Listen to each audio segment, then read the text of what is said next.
Salmo 78. Escuta, ó meu povo, minha doutrina. Às palavras de minha boca presta atenção. Abrirei os lábios, pronunciarei sentenças, desvendarei os mistérios das origens. O que ouvimos e aprendemos através de nossos pais, nada ocultaremos a seus filhos, narrando à geração futura os louvores do Senhor, seu poder e suas obras grandiosas. Ele promulgou uma lei para Jacó, instituiu a legislação de Israel, para que aquilo que confiara a nossos pais, eles o transmitissem a seus filhos, a fim de que a nova geração o conhecesse, e os filhos que lhes nascessem pudessem também contar aos seus. Aprenderiam assim a pôr em Deus sua esperança, a não esquecer as divinas obras, a observar as suas leis e a não se tornar como seus pais, geração rebelde e contumaz, de coração desviado, de espírito infiel a Deus. Os filhos de Efraim, hábeis no arco, voltaram as costas no dia do combate. Não guardaram a divina aliança, recusaram observar a sua lei. Eles esqueceram suas obras e as maravilhas operadas ante seus olhos. Em presença de seus pais, ainda em terras do Egito, ele fez grandes prodígios nas planícies de Tânis. O mar foi dividido para lhes dar passagem, represando as águas, verticais como um dique. De dia, ele os conduziu por trás de uma nuvem, e à noite, ao clarão de uma flama. Rochedos foram fendidos por ele no deserto, com torrentes de água os dessedentara. Da pedra fizera jorrar regatos e manar água como rios. Entretanto, continuaram a pecar contra ele e a se revoltar contra o Altíssimo no deserto. Provocaram o Senhor em seus corações, reclamando iguarias de suas preferências, e falaram contra Deus. Deus será capaz de nos servir uma mesa no deserto? Eis que feriu a rocha para fazer jorrar dela água em torrentes. Mas poderia ele nos dar pão e preparar carne para seu povo? O Senhor ouviu e se irritou. Sua cólera se acendeu contra Jacó, e sua ira se desencadeou contra Israel, porque não tiveram fé em Deus, nem confiaram em seu auxílio. Contudo, ele ordenou as nuvens do alto e abriu as portas do céu. Fez chover o maná para saciá-los, deu-lhes o trigo do céu. Pôde o homem comer o pão dos fortes e lhes mandou víveres em abundância.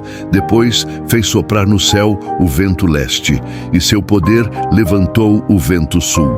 Fez chover carnes, então, como poeira, numerosas aves como as areias do mar, as quais caíram em seus acampamentos ao redor de suas tendas.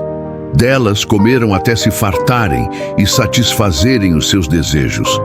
Mas apenas o apetite saciaram, estando-lhes na boca ainda o alimento, desencadeia-se contra eles a cólera divina, fazendo perecer a sua elite e prostrando a juventude de Israel. Malgrado tudo isso, persistiram em pecar, não se deixaram persuadir por seus prodígios. Então, Deus pôs súbito termo a seus dias, e seus anos tiveram repentino fim. Quando os feria, eles o procuravam, e de novo se voltavam para Deus, e se lembravam que Deus era o seu rochedo, e que o Altíssimo lhes era o Salvador. Mas suas palavras enganavam e lhe mentiam com a sua língua. Seus corações não falavam com franqueza, não eram fiéis à sua aliança, mas ele, por compaixão, perdoava-lhes a falta e não os exterminava. Muitas vezes reteve sua cólera, não se entregando a todo o seu furor.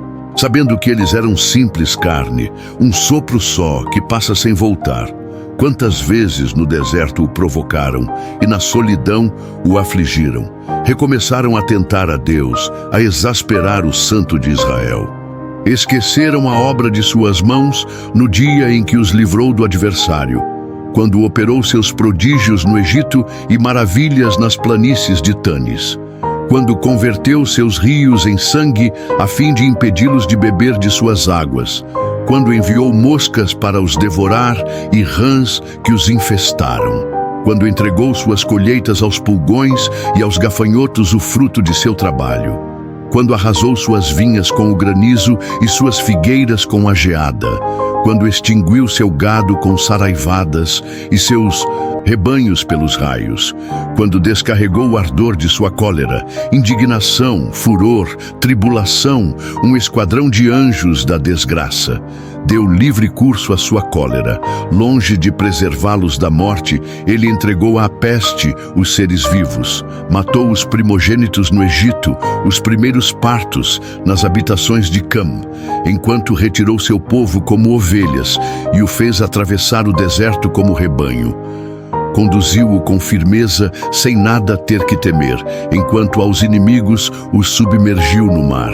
Ele os levou para uma terra santa, até os montes que sua destra conquistou. Ele expulsou nações diante deles, distribuiu-lhes as terras como herança, fez habitar em suas tendas as tribos de Israel. Mas ainda tentaram a Deus e provocaram o Altíssimo, e não observaram os seus preceitos. Transviaram-se e prevaricaram como seus pais. Erraram o alvo, como um arco mal entesado. Provocaram-lhe a ira com seus lugares altos, e inflamaram-lhe o zelo com seus ídolos.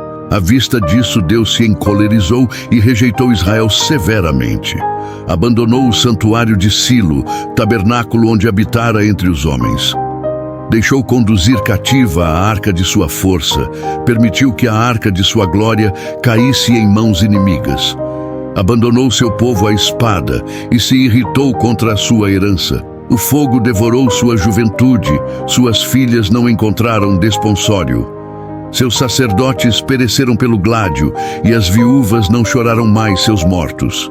Então o Senhor despertou como de um sono, como se fosse um guerreiro dominado pelo vinho, e feriu pelas costas os inimigos, infligindo-lhes eterna igomínia. Rejeitou o tabernáculo de José e repeliu a tribo de Efraim. Mas escolheu a de Judá e o monte Sião, monte de predileção. Construiu seu santuário, qual um céu, estável como a terra, firmada para sempre. Escolhendo a Davi, seu servo, e o tomando dos apriscos das ovelhas. Chamou-o do cuidado das ovelhas e suas crias, para apacentar o rebanho de Jacó, seu povo, e de Israel, sua herança. Davi foi para eles um pastor reto de coração, que os dirigiu com mão prudente.